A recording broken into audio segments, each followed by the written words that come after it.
Newshub can reveal customers of Kiwibank are spending around $30 million every month on overseas online gambling sites. And that's just one bank's data. It comes as Internal Affairs says a review to regulate online gambling is ongoing, despite it being 3 years since the review was first announced. Investigations reporter Michael Morra has the story.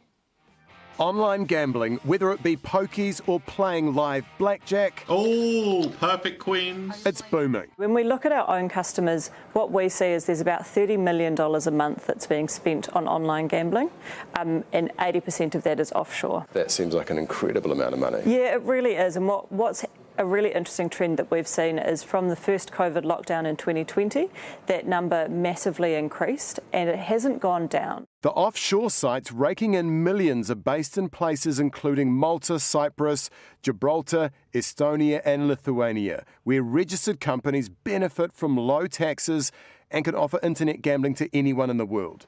Sky City's Maltese-based online gambling business made $13.1 million last financial year.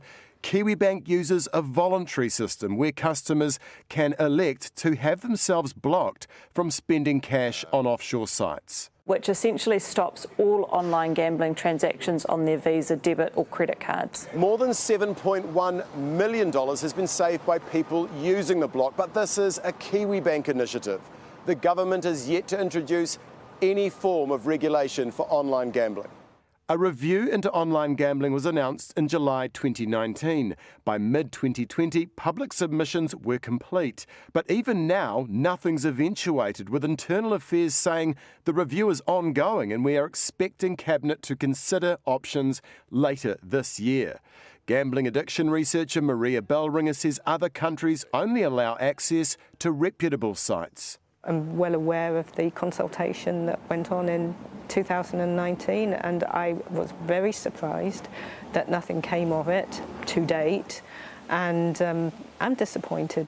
A Cabinet paper was written, but its author says it was a contentious issue and Winston Peters stopped it ahead of the 2020 election. It was a meeting in his office with his staff where he explained that the timing was probably not the best. That paper never found its way to Cabinet. But Winston Peters told me it had nothing to do with the election, not at all. It's nothing to do with timing, he said.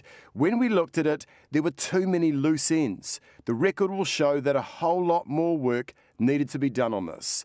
I think a lot of people don't realise what they're getting into when they gamble online. Something needs to be done. No one knows exactly how much in total New Zealanders spend, but Internal Affairs estimates it was at least $351 million on offshore gambling sites in the last financial year.